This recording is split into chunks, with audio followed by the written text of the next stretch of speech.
Hi everyone, आज की video में हम class 6 history chapter number 2 from hunting gathering to growing food को डिस्कस करने वाले।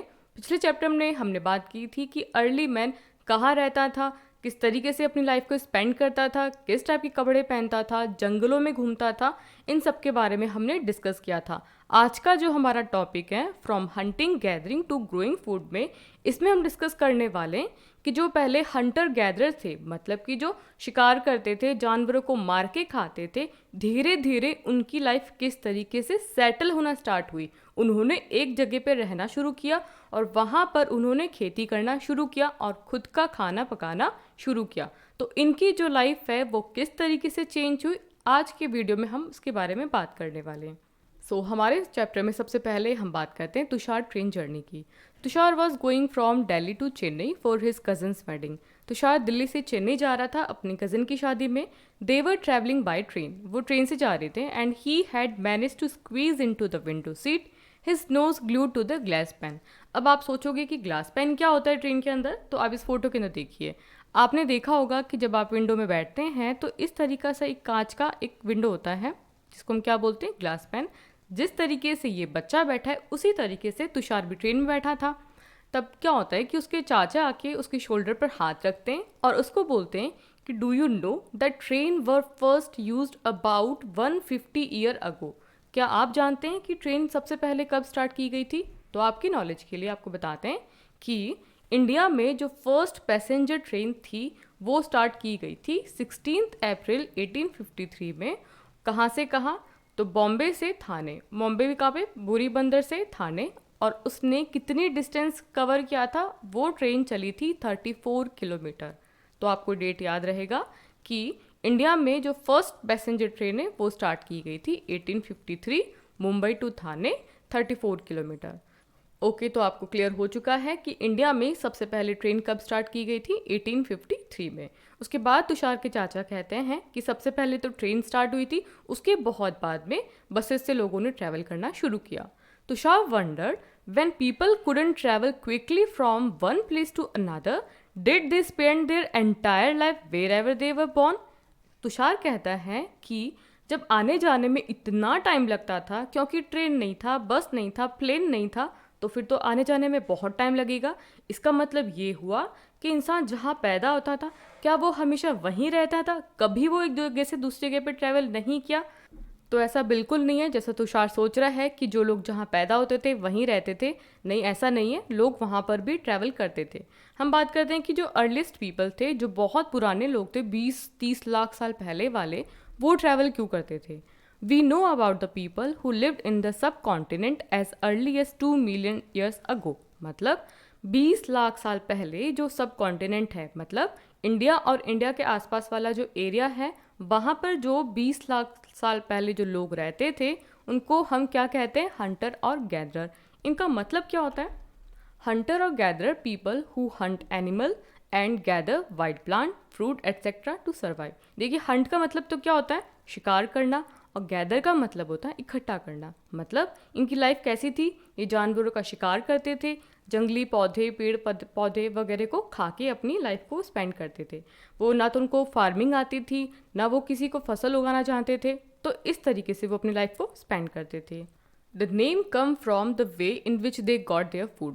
ये जो इनका नाम है हंटर गैदरर, इनका नाम ऐसा क्यों रखा गया? क्योंकि इनका जो खाना इकट्ठा करने का तरीका था वो हंटिंग और गैदरिंग था।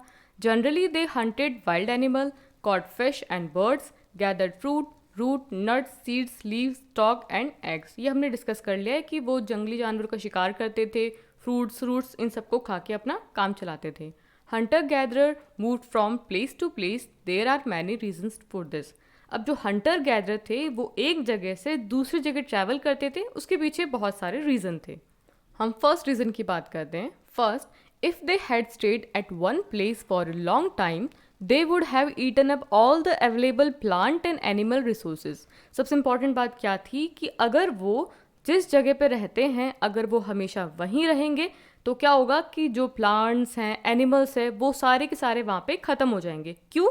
क्योंकि उनको फार्मिंग करनी तो आती नहीं थी। तो जो भी सामान अवेलेबल था, जो भी जानवर थे, जो भी प्लांट्स थे, एक ना एक दिन तो ख़त्म होने ही होने थे। इसीलिए अगर वो एक जगह से दूसरी जगह ट्रैवल नहीं करेंगे तो जो भी उनके पास में रिसोर्सेज थे वो ख़त्म हो जाते। Therefore they would have go to elsewhere in search of food. तो सबसे पहला रीज़न क्या हुआ कि वो खाने की तलाश में मूव करते थे। Second reason is animal move from place to place either in search of smaller prey or in the case of deer and wild cattle in search of grass and leaves. तो क्या था कि animals को भी एक जगह से दूसरी जगह मूव करना पड़ता था, क्योंकि अगर वो भी एक जगह पर रहेंगे तो जो शिकार करते हैं वो ख़त्म हो जाएंगे। इसलिए अपना शिकार ढूंढने के लिए उनको दूसरी जगह जाना पड़ता था। डियर एंड वाइल्ड कैटल मतलब कि जंगली भैंस हो गई, डियर होगा, उनको भी जो वो घास खाते थे वो वहाँ की घास ख़त्म हो जाती थी। इसीलिए उनको भी अपनी ग्रास एंड लीव्स को ढूंढने के लिए दूसरी जगह मूव करना पड़ता था। That is why those who hunted them had to follow their movement. इसीलिए जो लोग इन जंगली जानवरों का, इन एनिमल्स का शिकार करते थे, उन शिकारियों को भी इनके साथ साथ मूव करना पड़ता था। सेकेंड रीज़न क्या हो गया? पहला क्या था? इन search of food. Second reason हो गया कि इनके एनिमल्स के साथ साथ इनको फॉलो करना पड़ता था। थर्ड रीज़न है plant and trees bear fruit in different season, so people may have moved from season to season in search of different kind of plant। देखिए बच्चों, कोई भी प्लांट हो या फिर ट्री हो पूरे साल अपने फ्रूट्स नहीं दे सकता, उसका भी एक अलग सीज़न होता है। तो प्लांट एंड ट्री के सीज़न के अकॉर्डिंग इन लोगों को भी अलग अलग सीज़न में अलग अलग जगह ट्रैवल करना पड़ता था। Fourth, people, plant and animal needed water to survive. देखिए, चाहे इंसान हो, चाहे जानवर हो, चाहे प्लांट्स हो, सबको क्या चाहिए? पानी चाहिए। Water is found in lakes, streams and river. और पानी हमको कहाँ कहाँ मिलता है? लेक्स में मिलता है, स्ट्रीम्स में मिलता है और रिवर में मिलता है। While many river and lake are perennial with water throughout the year और अदर आर सीजनल। तो क्या होता है कि कुछ नदियाँ तो होती हैं जहाँ पर पूरे साल पानी बहता है। फॉर एग्जाम्पल हमारी गंगा नदी है। गंगा नदी में पूरे साल पानी रहता है, चाहे वो सर्दी हो, गर्मी हो। लेकिन कुछ ऐसी रिवर्स होती हैं जो सीजनल होती है, मतलब जब बारिश होती है तो उन नदियों में पानी होता है, अगर बारिश नहीं हुई तो वो नदियाँ सूख जाती हैं। तो इस वजह से क्या होता है कि सबको पानी चाहिए होता है। तो जो लोग जहाँ पर सीजनल रिवर होती थी, सीजन के अकॉर्डिंग पानी होता था, अगर सूखा पड़ जाएगा तो उनको वो जगह छोड़ के जाना पड़ेगा। People living on their bank would have to go in search of water during the dry season. देखिए, ड्राई सीजन कौन से होते हैं? विंटर एंड समर वाले। तो उनको पानी नहीं मिलेगा तो उनको पानी की सर्च में दूसरी जगह ट्रैवल करना पड़ेगा। तो ये कुछ हमारे सामने कुछ रीज़न थे जिसकी वजह से एंशिएंट पीपल को एक जगह से दूसरी जगह ट्रैवल करना पड़ता था। बच्चों, आज के वीडियो में हमने डिस्कस किया कि एंशिएंट पीपल एक जगह से दूसरी जगह ट्रैवल क्यों करते थे। नेक्स्ट पार्ट में इस चैप्टर को आगे कंटिन्यू करेंगे। वीडियो अच्छा लगा तो वीडियो को लाइक करें, दोस्तों के साथ शेयर करें और चैनल पर नए हैं तो चैनल को सब्सक्राइब करें। मिलते हैं आपके साथ में नए वीडियो के साथ में। Till then take care and have a good day.